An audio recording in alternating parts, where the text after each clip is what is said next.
All right. So welcome everybody. We're really excited for today's webinar. This is going to be a fun one. I've had the pleasure to get to know Tiffany. Tiffany is a rock star bootstrapper, just, help people get started and be successful. So today we're going to talk about starting from zero, how to raise money for your new nonprofit. And so we're going to just, again, keep introducing yourself in the chat. You have questions, you can use the chat, but a great way, if you have a very specific question you want, us to work through and answer, use the Q&A. There's just, it's great to have, there's a great sense of community here. So share your tips, other things, feel free to share. You can link in with each other, all kinds of good stuff as we get started. So enjoy the behind the scenes conversation, but pay close attention to what Tiffany has to share because it's pretty awesome. So with that, just want to again let you know that this session's being recorded, and then after we're done today, you will receive a copy of the slides and the recording. And so again, go ahead and chat in your questions, use that excuse me, Q&A tab, and then follow along with Bloomerang Tech for Twitter. So with that, I just want to just give you 2 seconds. Who's Bloomerang? Why do you do this? Well, at Bloomerang, we create donor management software. So think about it, your donor database, your donor CRM. We serve small thousands, about 14,000 small and mid-sized nonprofits. And so after the webinar today, go ahead and check us out if you're not familiar with us and what we do, all about helping you acquire new donors and then keep your donors engaged, right? And that donor engagement, that long-term donor relationship, how you continue to drive that forward. So that's Bloomerang. Again, don't do that right now. We're going to jump in and let's meet Tiffany. So Tiffany Allen is the CEO of Boss on a Budget, and her firm teaches communities to form, essentially form strong nonprofits and obtain funding. So her passion is really centered around Black-led nonprofits and teach them how to use their skills and talents to get funding. I mean, so we were talking before we got started, and it was just like, she's got a YouTube channel. She could tell you everything from what the IRS expects, how to go find that passion and get it started and turn it into some real impact. She also has an online network of over 10,000 people that she's had an impact on from across the world that are seeking, grant writing assistance and support, and teaches on the whole nonprofit startup environment to Tiffany. You've got quite a following with 11,000 followers on YouTube and Instagram. So she regularly produces fabulous content. I think today is going to be a ton of fun and a lot of written content as well. So get to know Tiffany Allen. She's content on fundraising, grant writing, and nonprofit development. So with that, Tiffany, I'm going to hand it over to you. I'm going to stop sharing my screen and take it away, Tiffany. Welcome. We are so excited you're here. Well, I want to say thank you so much for having me here. I'm going to make sure I can present and everything looks okay. I'm very excited to share this information with you. This is a passion of mine to talk about nonprofits, to talk about the startup process. So you can tell I'm excited when you see my hands moving and when you see my shoulders going up and down. So that's how you know I'm in my groove. So just also want to shout out all the people from my community who are here. I see a couple names. I just want to say, hey, y'all, and thank you for joining today. So what I'm going to talk about is how to raise money for a new nonprofit.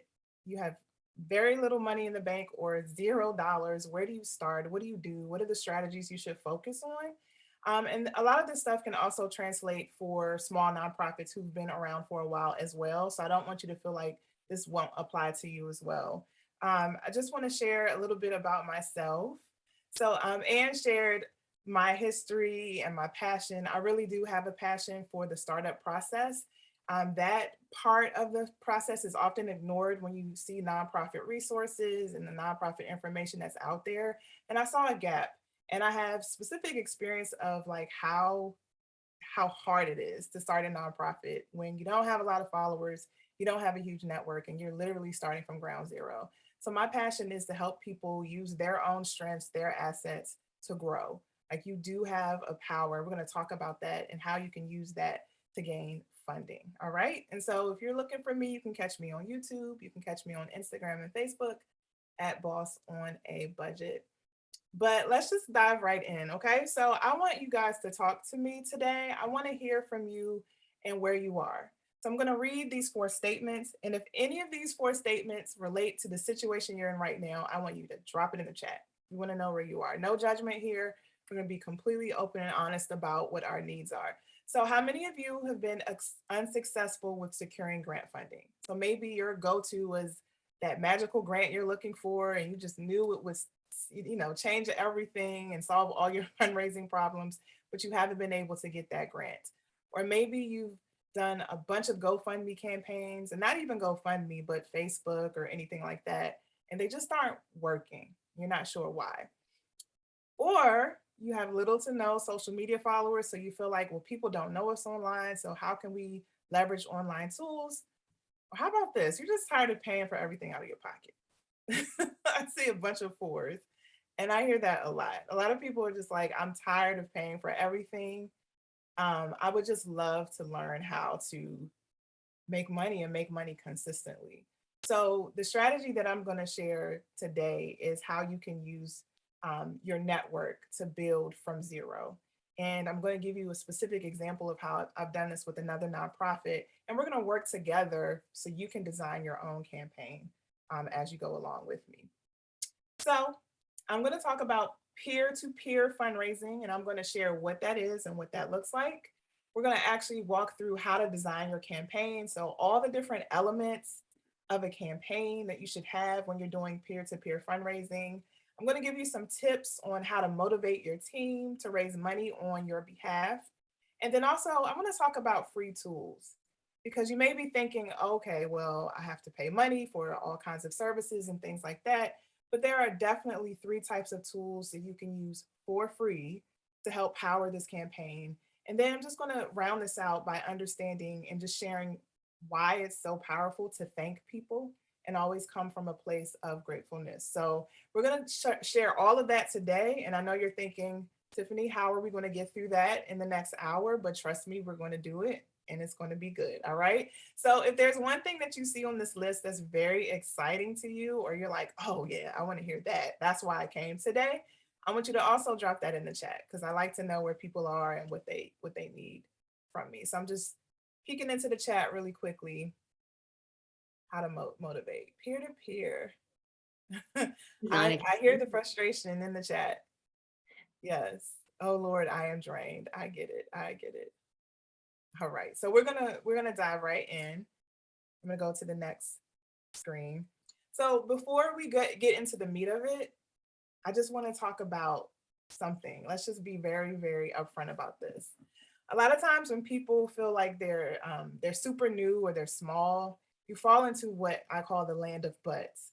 But we're this, or but we don't have this, and you can get really caught up in what you aren't. But we're going to focus today on what you are. We're going to focus today on what you have. So we're not going to fall into that trap where we put our finger up and we're like, oh, but I can't do it because I don't have this, or no one is on my team, or my board won't do this. So we're going to think about the possibilities that you have and the power and the strength that you have as small nonprofits. We're not going to fall into the land of buts. And when you feel yourself going there, just remember that Tiffany said it's about what we are, not about what we're not. So here Hey, are a couple Tiffany, before you get into the land of butts, I had one listener, they're having a little hard time hearing. So okay. maybe speak up and yell. Okay, I will. Awesome. I will. Thank you. No problem. I'll get closer to my screen. So there are a couple of things that we just need to make sure that we all understand before we talk about implementing a peer-to-peer fundraising strategy. Okay, so these are some things these are the basics that we need to start with if we want to be successful, right? So the first thing is that there are enough resources to go around. So sometimes you may hear people, especially in like Facebook groups, are talking about nonprofits, saying there are too many nonprofits. There's not enough money to go around. Why start your nonprofit? Why do this? But we're not going to go there. There are enough resources to go around to share for people to do the work in their communities. The problem is that we need to be able to access and tap into the right people and know how to access those resources. So we're going to start with that first agreement, that there are enough resources to go around. Secondly, I want you all to understand that nothing that I'm going to share today is about it happening magically, and then tomorrow you raise all the money that you need. That's not how this works. So when you're thinking about raising money, you have to have a strategy behind it, and there needs to be a plan to help push and execute that strategy, right? So there are moments where you have a lightning in the bottle, and magically you have this post that goes viral, and that happens sometimes with some nonprofits, but it's rare and it doesn't happen consistently. So we're going to talk about how to make this as a strategy and as an actual plan, okay? The third one, I want you to understand that you do have power, right? You do have something that funders and donors want and need from you. You have a unique perspective, you have a unique history, you know how to serve the people you serve. You also have identified that there's a gap in your community and you're the right organization to fill that gap. And so I want you to step into that power and own that power and provide that sense of value. So we're not coming to donors saying, well, we don't have enough, we need this, we need this. No, we're saying we have something good to help change this in our community. Join us to make that happen. So I want you to come from a place of power and authority. And then finally, just understanding that fundraising is about relationships. It's about genuine, effective relationships. So anything you approach when you're trying to raise money, think about how you can build genuine connections with people so you can partner together toward a common goal. All right. And so I know I went through those kind of quickly, but I just want to make sure that we have this basic understanding before we talk about how to do it. Okay. Can you hear me okay? Is it a little better? Okay. Just want to make sure. All right. So I want to talk a little bit about peer-to-peer fundraising. There are different ways you can access or find new donors, but peer-to-peer fundraising in particular as a strategy is a really powerful tool to do that.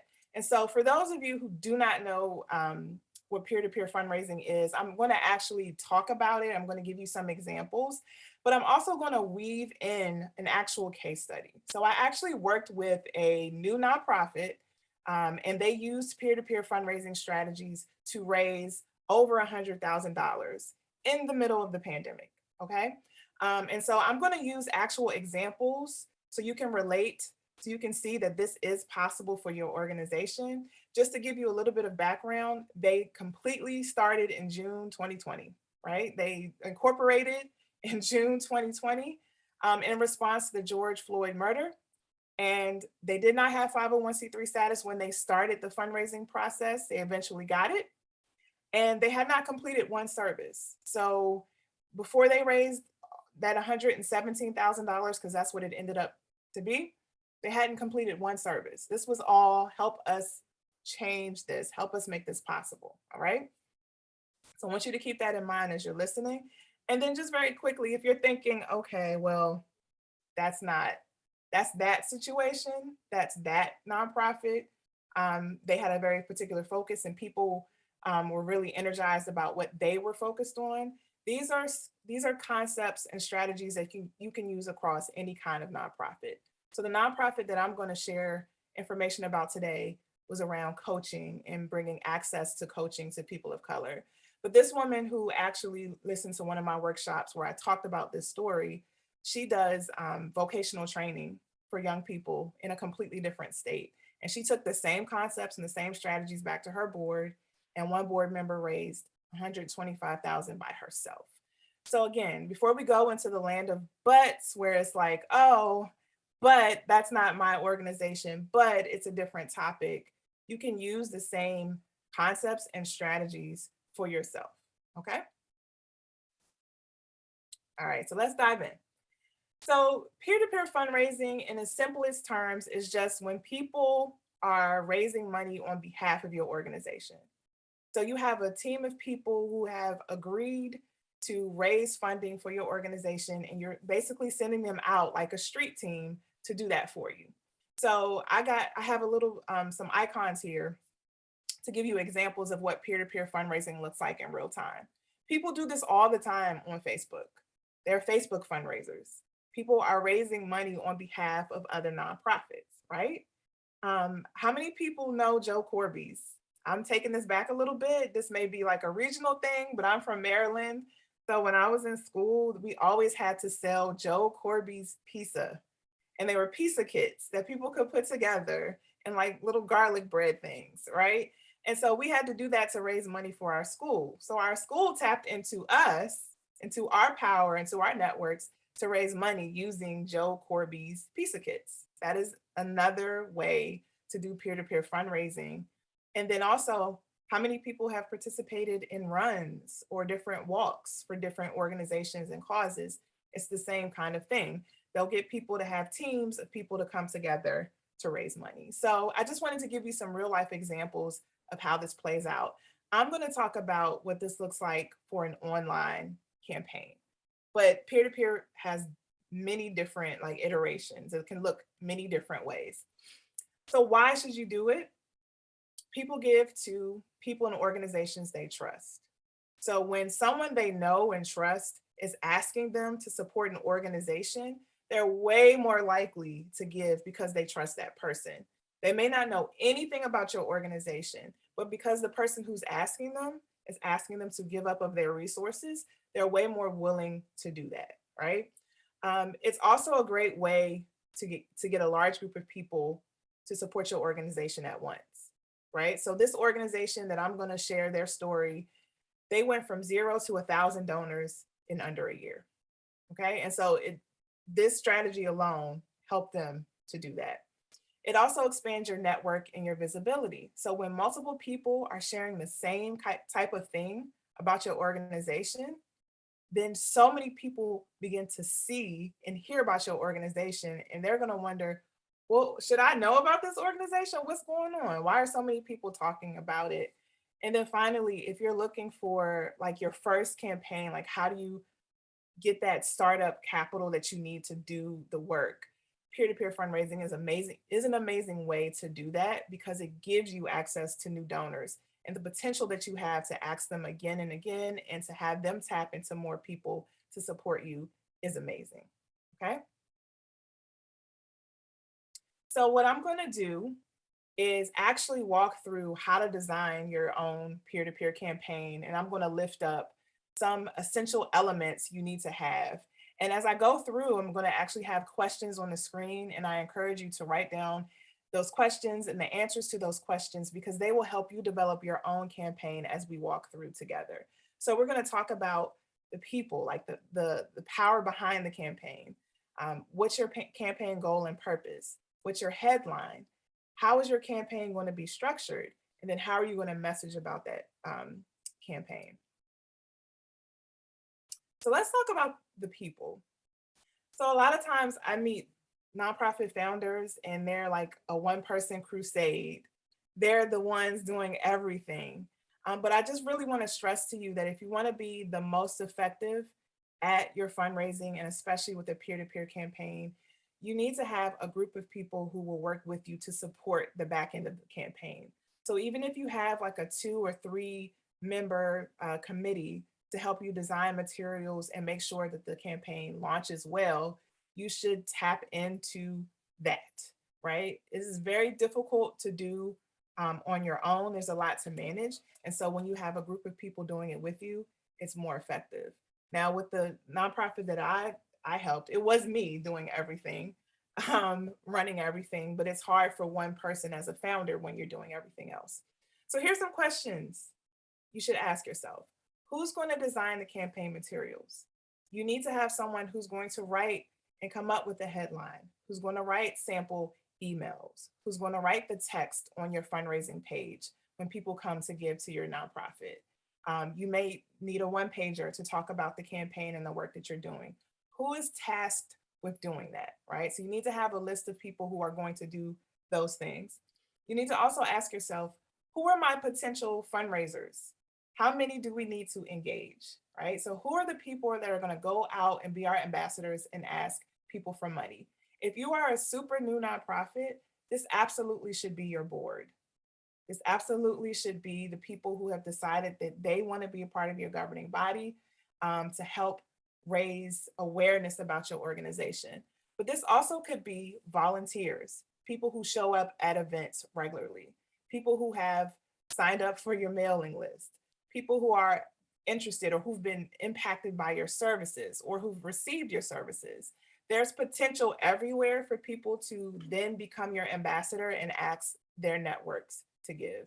And I just want to be clear that this doesn't have to be major gifts. So in this campaign that I designed, the suggested gift amount was $25. Okay, so we had people give as little as $5 and we had people give as much as 5,000. So you don't have to feel like I don't know any rich people or I'm not connected to rich people, so this won't work. The power of peer to peer is the power of community, bringing a group of people together for a common goal. Okay. So think about where those people will come from. I gave you some ideas already about who to tap in for those fundraisers and who will be the face of the work. So you also have to think about if the people asking for money, they need support. They need someone to go to with questions. They need someone to bounce ideas off of. So you also need someone who's the face of the work. So they have someone to report back to and they have a person who's motivating them and pushing them. And so I'm going to talk a lot about how to do that. I have a whole slide on how to motivate and how to get people moving through the campaign. So I'm going to stop here and just make sure there aren't any questions before I go to the next part. Yeah, Tiffany, actually, there was one question. Mhm. It was regarding Facebook fundraising. Jason says, we've tried for 3 years to get verified. Our organization operates in East Africa. So at the time when they were trying to get the request, they were denied. So any due to restrictions with so this is more international funding. And so they have a US based office now. However, they're still having challenges to get verified. So if you have any tips or tricks as it relates to Facebook fundraising and being verified, any The idea? the biggest tip I have is make sure you're registered on GuideStar. And so a lot of times Facebook or like Amazon Smile will base their decisions on what's in GuideStar. So if you're not in there yet or haven't set up your profile in there, that may help. But also, given that you're international, there may be other complications that I'm just not aware of. I know also that they go through Network for Good, but for international transactions, I think they use a different donor fund. So that's kind of like a specific question that I would have to research more, but try to make sure you have a profile set up with guidestar.org. Yep. That's great.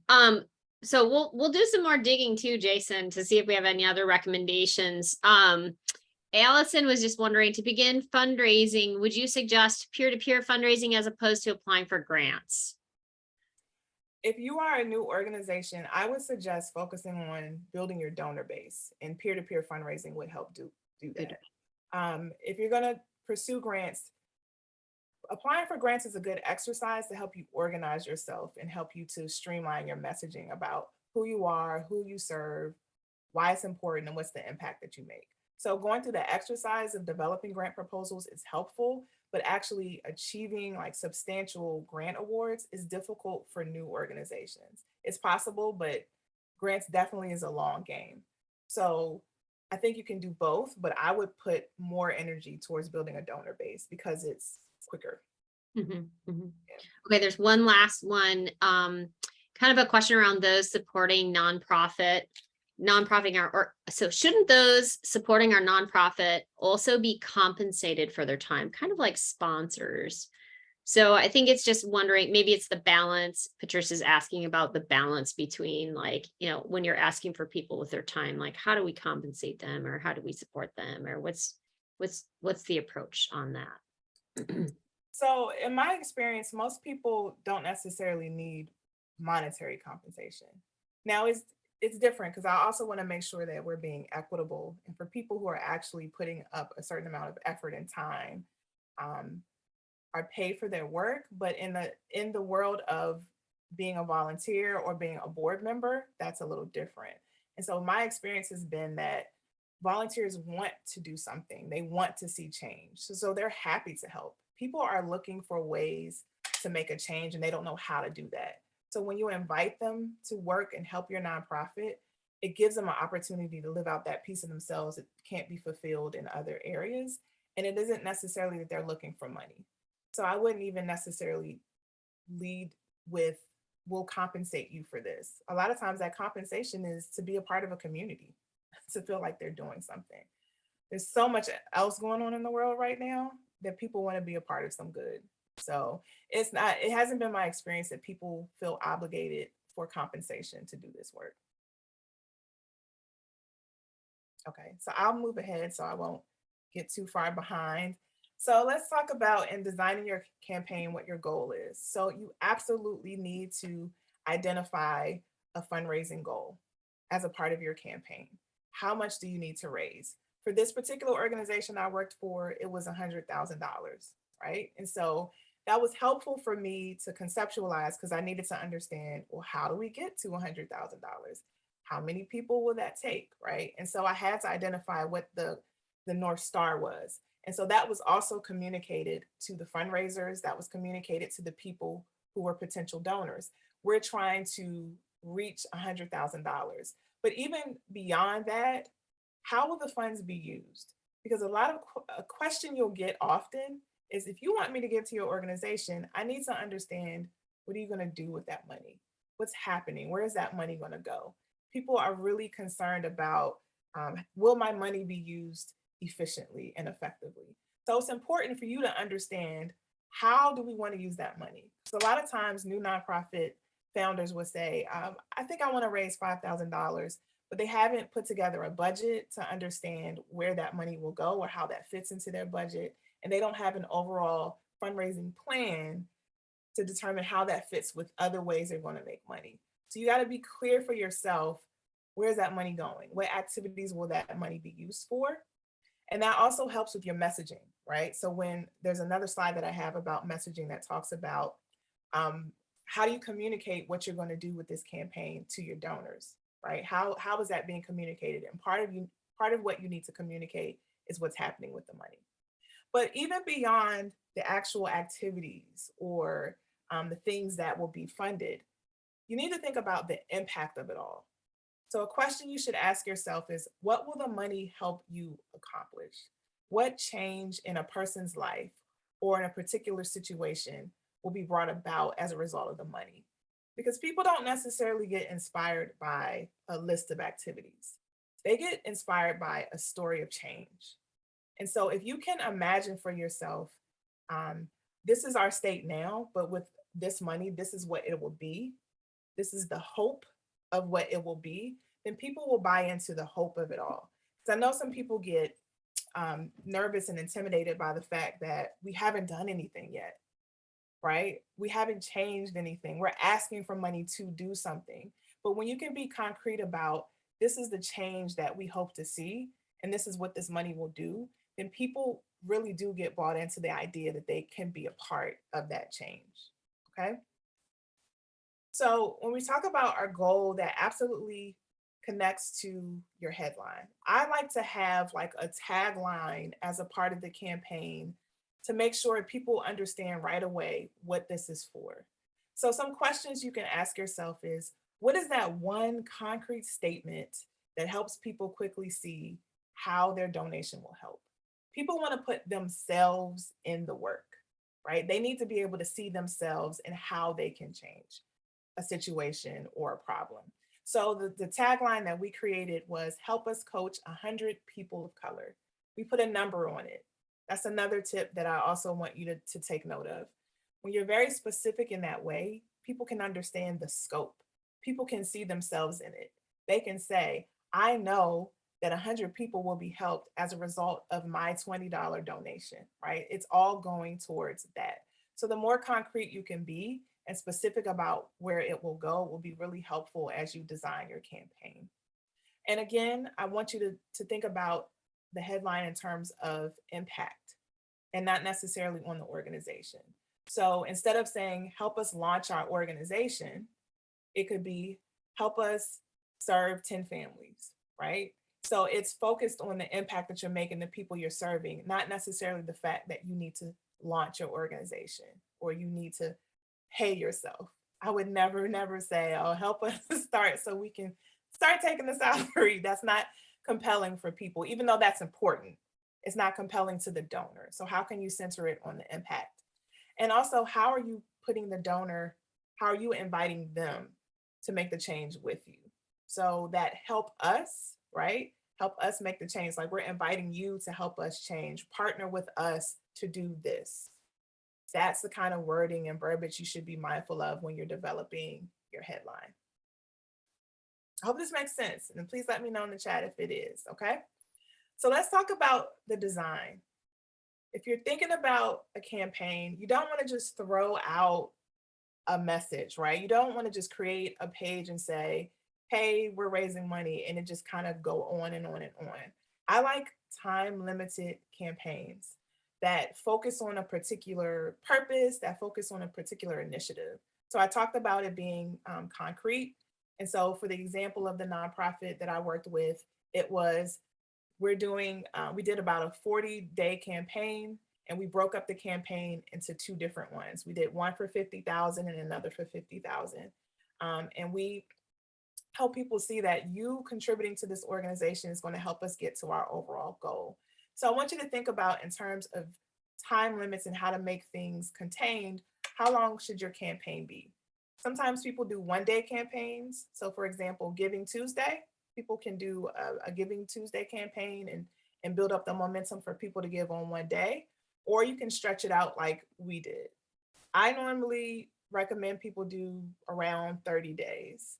And what's going to happen is, the first week, people may be really, really engaged. And in the middle, they fall off a little bit. And then that last week, there's a big push. And so giving that 30 days gives people time to reach out to the people that they want to connect with, to follow up again and again, to help push and move and motivate people to give.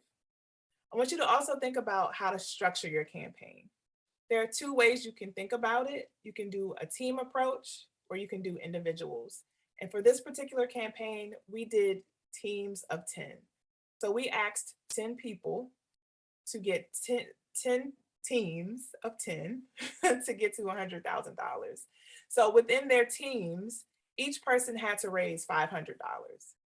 Now, when you think about $100,000 versus 500, it seems way more attainable when you think about it that way. That each person just had to raise $500. And then even if you break it down more than that, that's 10 people giving $50. So as a one individual, as a part of a team, I'm just asking 10 people to give $50 to support this campaign. It becomes way more, it feels way more achievable when you do it that way. So start thinking about, in those terms, how you can break it down and what are the different pathways to get to your overall goal. So we did a team approach, but you don't necessarily have to do it that way. You can just ask 10 individuals. So if you're trying to raise $10,000, you can ask individuals to raise $1,000 each. But it's always helpful to ask those people to break it down. So what does that mean for you if you need to raise $1,000? Do you need to reach out to 10 people for 1,000 or 20, whatever I'm not good at math on the fly, but you know what I mean, okay? So that's what I mean when I talk about what are your individual goals for each person and how many people you need to reach your goal. Literally write down, and that's what I had to do to make it make sense for me. Write down how many people need to be a part of the campaign, how much do they need to raise individually, and based on who I think we're going to target, what should be that suggested goal or suggested donation amount, and how many people do we need to get to our overall goal, okay? Campaign messaging, which is my favorite part to talk about. One thing you need to keep in mind is that the type of messaging that you would send to one donor may be different than another donor. So you have to keep in mind, who are you trying to reach in this particular campaign? Because there are different keywords or terms or phrases that they will respond to. So getting people to give you money is absolutely an emotional response. It's absolutely you appealing to their emotions. And for some people, it's also understanding the what behind it all and getting the meat of, like, what are you doing and how are you doing it? But to grab people is absolutely about their emotions. So what are particular phrases or stories that you can use to motivate the particular person you're trying to impact? So for this organization, this was about coaches, right? And this was about a lack of diversity in coaching. Only 2 to 3% of coaches are people of color. 2 to 3%. We were in the middle of a lot of racial turmoil right after George Floyd was murdered, and people were really grappling with their privilege. They were really grappling with racism and bias during that time. So, in thinking about who our target donor was, they were people who were more so in the professional spaces. They tended to be white women who were struggling with their privilege. They tended to be people who were coaches who cared about diversity but didn't know what to do about it, right? And so our messaging targeted those words, targeted those feelings and emotions for people. I'm just like you, I'm tired of seeing on the news what we're seeing, and I'm ready to change. And so that's what a lot of the messaging was about. One key tip, like I would give you if you're trying to figure out what to say and how to say it, talk to the people who potentially would give to your organization. Ask them, interview them. And what I did was I asked questions like, why is this important for you? Why is it important for people of color to have access to coaching? How will this change their life? What would motivate you to give if someone asked you to give? And what I would do is write down their words verbatim, and I would use a lot of their phrases, a lot of the words they used in the messaging. I told them that I would do this, okay? But when I developed the fundraising page, when I developed the emails and things like that, I would use a lot of the words that they used. Coaches are very touchy feely. So a lot of the words they use were, I want to show up as my whole self. What is it like to be, to know that I'm creative and resourceful? All of those words and things like that, I made sure I sprinkled in. So I want to ask you, like, what would your target donor want to hear? What are the words and what are the phrases that would motivate them and activate them to respond to you? Okay. So that's external messaging. But I also want to talk about internal messaging, right? So, how are you going to motivate the people who are on your team, who are out there being your ambassadors and raising money on your behalf? So, I really do encourage you to build personal connections with the people who are raising money for you. So, what I did is I did an individual touch point with each one. I asked them about themselves. I asked them what motivated them to support. And I actually used some of that language as well in the messaging. Um, I asked them how comfortable they were asking for money. I stressed to them that it's not about the money, it's about giving people the opportunity to make change with their dollars, right? So tapping into people's motivation to change. That's what I told them to focus on and to target in these conversations.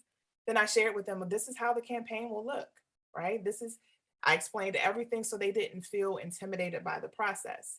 And then I developed group calls because one thing that you'll learn about people who are fundraising together, they thrive off of feeling like a part of a community, right? Feeling like they're doing something together. So I scheduled a training call, a kickoff call right before we launched the campaign, a midway call, a call right after to celebrate and to thank them for all that they did to support the organization. So you have to keep that personal connection going all along the way. And then at the same time, when it comes to your messaging as an organization, you need to make sure that you are talking about the work that you're doing. You're sharing stories about your impact or of the potential impact of the work that you're going to do if you're a new organization. And you're sharing that consistently all along the way because your fundraisers can leverage that as they're asking their networks for money. So we created videos with the founder talking about the work. We created social media posts just talking about the importance of diversity and coaching so that people could come to their page and share and use that as well in their campaigns. I just want to share really quickly how to motivate your team. I saw some people say that they were most excited to hearing about like how to motivate your team. I'm going to give you a cheat code for that. It is a fundraising toolkit. This was the game changer for this campaign. This was my secret weapon. So what I did was create a Google Doc. It was literally a 20-page document that had sample emails, sample social media posts, images that people could use, a schedule for all of that. And I actually have a slide where I'm going to go through this. So don't feel like you have to take notes as I'm talking. But it's a document that was a living document that shared fundraising tips so that people who didn't know what to say had everything that they needed. Hey, you need an email to send to your group of people? Here's the email that you can use. It's actually on page such and such. So people didn't have to wonder, or people didn't have to guess at any point in the process. So part of the toolkit included a one pager that talked about the campaign, the purpose of the campaign, the goal, what the organization was hoping to accomplish, where the money was going, and contact information to learn more. Because quite a few people wanted to know more before they decided to give. You know, some people, like, before they hit the trigger, it's like, before they decide to give, they want to know more information. And all they needed to know was that someone would pick up the phone or someone would respond to that email. So it's good to have a contact information on there. I included fundraising tips. I told them things like start inward, start with people you know first in your network, then go outward to ask other people, right? Don't focus just on the money, focus on the impact. People often need multiple times, multiple reminders before they give. So giving them that encouragement through tips. I had sample emails. I had sample messages for Twitter, Instagram, LinkedIn, and Facebook, sample hashtags, sample phone voicemail messages, sample phone scripts. All of that was included as a part of the toolkit. Detailed instructions about how to set up their pages, how to share their pages when they launch the campaign, a schedule. Hey, on this day, send this message out, right? I did all of that in this toolkit. I had sample images that I created in Canva. I'm going to talk a little bit about Canva. So they could post it immediately. They could change their cover pages on Facebook or on LinkedIn to say they were fundraising to support the organization, and then a list of frequently asked questions that they could refer to. Do you guys accept this? You know, are you 501c3 organization? How do I get in contact with someone about this? So it also included frequently asked questions that the fundraisers could refer to if people asked them questions or if they didn't know the answer to something. So here's some things you can do also beyond the toolkit to motivate your team. These are absolutely cheat codes. These are things that I learned along the way. Use time to build a sense of urgency. So I used the first day as a way to like motivate people who were fundraising to get like momentum for the campaign. So I said, well, I wonder who's going to raise the most money the first day. And I used that competitive spirit of people who were fundraising to get them motivated to act. I also tried to build a sense of urgency at different time points. So in the halfway point of the campaign, hey, we're halfway through and we're trying to get to 75% of our goal. We just need $50 from 10 people. And so using those particular time points to push people to give, I encourage people to use small teams. So the fundraisers had their teams of people to talk to give that sense of accountability. I encourage them to meet regularly, to talk about what's working, what's not working. So I modeled that for them in the calls. Communicate constantly. So I sent 2 emails a week. I sent one on Monday to say, hey, this is where we are. Wow, this person's team reached this goal. On Friday, I said, look at what we accomplished at the end of this week. We're amazing. So I sent messages regularly. And I also asked people to do things in these emails. So it wasn't just an update. It was like, hey, share this post, because I was trying to encourage people to act and to move. I responded quickly to any request. So anytime someone had a question, I responded immediately. So people felt like, this was a real thing that they could trust. And just like I said before, prepare your team, train them, build that sense of connection. And I'm just going to move through the last couple of slides just to get through, because I know we have questions and I want to make sure you have time for your questions. But I just want to talk a little bit about free tools that you can use to power your campaigns. So you absolutely should be using a donation platform. So that's just a service that can collect money on your behalf. instead of like Cash App or something like that, which I do not recommend that you use. That's a whole nother webinar that we could get into. But there are plenty of free tools that will not charge you a monthly fee to do peer-to-peer fundraising, where people can have their own individual page. They can put their own picture, their own video, and share their own page. There are services like Give Lively, Give Box, Rally Up. There are all these different services that do not charge upfront.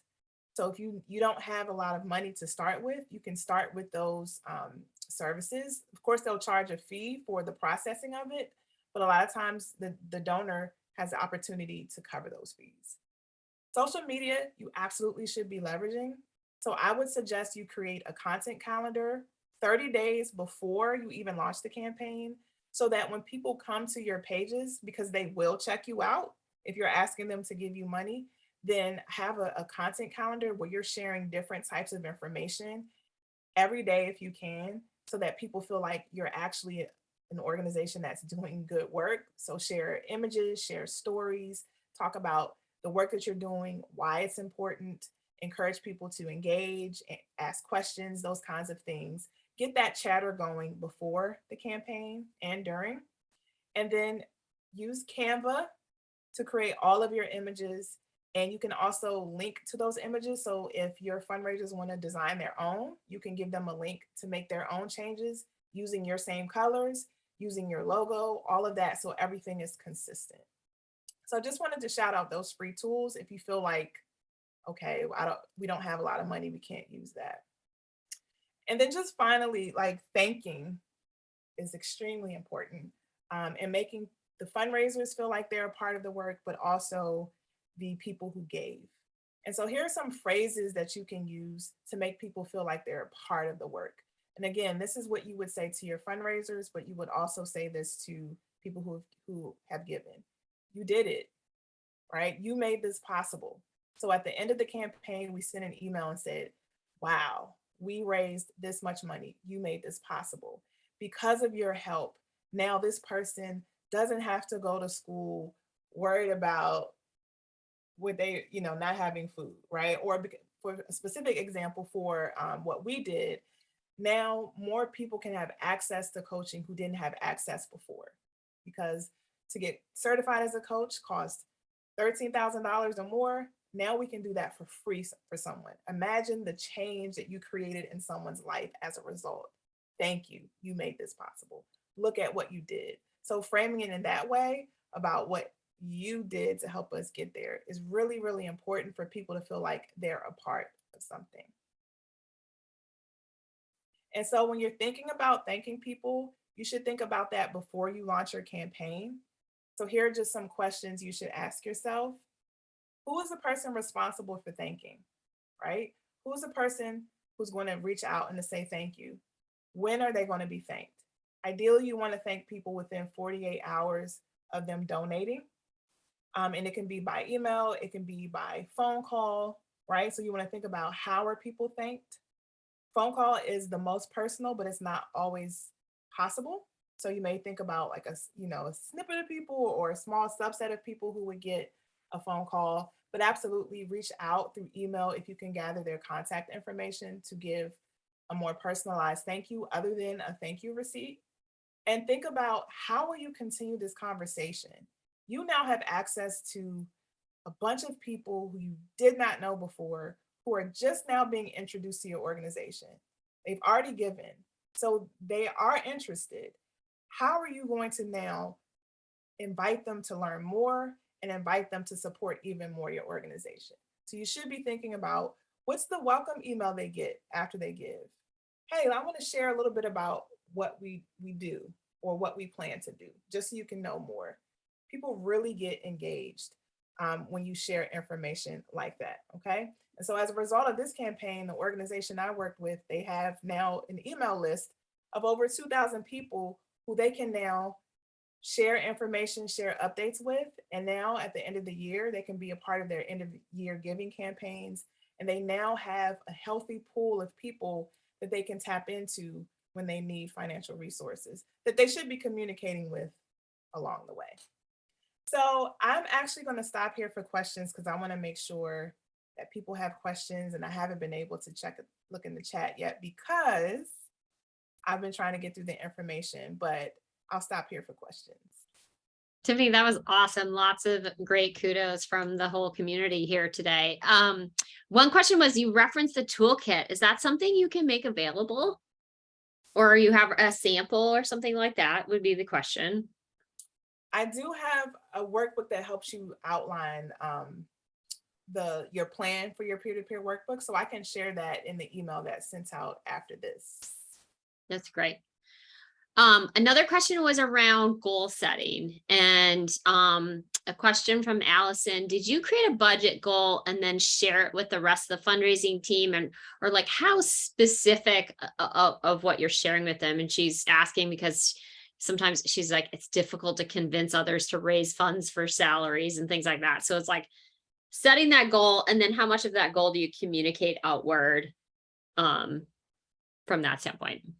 So I think I understand the question is, the reality is that the money can't just go just to programming. It has to go to part of the infrastructure to run the program. So how much of that do you share where the money is going towards one versus the other? Right. So the way we phrased it was that this is going to help make sure that 100 people get coached, right? And so part of that includes staffing. Part of that includes technology and all the things that it includes to have the program run. So we didn't necessarily call out and where the money will go that it will pay for staff people, but we did phrase it in a way that says this will make this possible. So I don't think you have to be as detailed. You absolutely want to be transparent, but you also want to communicate with your donors that it's more than just materials that make the program run. It's people too. So I hope that helps. No, that's great. I think that's a good reminder. One question that Judy had was, do you give prizes, gifts, or awards to those fundraisers to help motivate them? You talked about like your emails and all that awesome leadership that you're doing to motivate the team, like starting the week, ending the week. Anything else around prizes, gifts, other things to motivate? So we did have like prizes for people who raised the most, or who raised the most in the first day, who raised the most totally, who got the most donors, things like that. But they were like swag for the organization. And everyone who raised money for the organization got swag. So they got like a hat and like a paperweight. So it wasn't anything like very expensive. It was just to acknowledge the people who kind of went the extra mile. One question around like, peer-to-peer fundraising and other ways in which you can fundraise. Can you talk at all about the different generational gaps or donor participation and how to market with this in mind? So I do think it's not just generational, it's just based on what your community most responds to. So in thinking about your messaging, who's your target donor? Does your target donor respond more to personal connection? So for example, one of our fundraisers was pretty old school, and he was like, I talk to people on the phone. I don't do this email thing. I don't have a social media page. So just making sure that he had the resources that he needed to be able to communicate it the way he needed to communicate. There are absolutely people who respond very much to mail. And so thinking about the demographic profile of your donor, and also thinking about how they interact with nonprofits. Do they respond by mail? Do they respond by text? Do they respond on social media? So just analyzing that first when you're designing your program to make sure you have what you need to support so that people will actually respond. So it really does depend on the nonprofit and who you want to target. No, that's great. That's great. That answered another question around like, what was your approach? Is it old school or new school? I covered all bases, and that was a result of me talking to everyone because I wanted to get a sense of where they were, because I didn't want anyone to feel like if they felt overwhelmed then they wouldn't do anything. So I asked them questions like, how often have you asked for money? What have you done in the past? How comfortable are you with it? What do you need to feel more comfortable? And that helped me when I designed the toolkit. So that's why there was a phone script in there. That's why there was like voicemail prompts in there, because I had talked to a few people who said that they communicate by phone. That's great. I'm gonna shift over and share my screen really quick because we actually want to push a poll out because Willie had a great question, which is sometimes people hear things better from others, right? And so, Tiffany, do you still do organizational workshops? I do. So the main way I assist people is I have a small community to help people get set up with their fundraising. It's called Money on a Mission. And so people, their boards can participate, the founder and the team can participate. I do weekly trainings there. And I'm on a break from training because I used to do a masterclass every month, but we'll probably kick those back up in the fall as well. So yes, I do. Great. So here's Tiffany's contact info, but also answer the chat, the poll that we just pushed out to tell us, you know, do you want to connect with Tiffany? Are you interested? I know some of you had talked about Bloomerang, interested in, you know, learning more about what we do, because Tiffany talked a lot about there's so many awesome tools and resources to one, go find those donors, right? And start the relationship. And then it is, Tiffany, you were spot on. It's about the thank you and how fast you say thank you. You know, how quickly you turn on that, or if you engage your board to say thank you, how much likely they're to come back again and give a second gift, and then their second gift is bigger. Like thank yous matter in a huge way.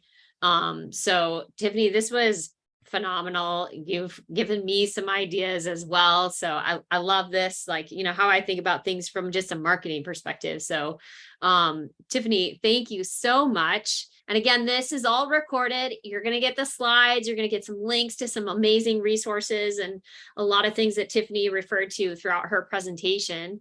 And kind of with that, I think the last thing is, if you like these webinars, we do these about every week. And so the next one coming up, Jarrett Ransom's going to join us from the Nonprofit Nerd and about finding and living in your zone of genius. So lots of good stuff coming up. And with that, I want to just say thank you so much for everything, you know, Tiffany, that you shared today. I'm going to stop my sharing here.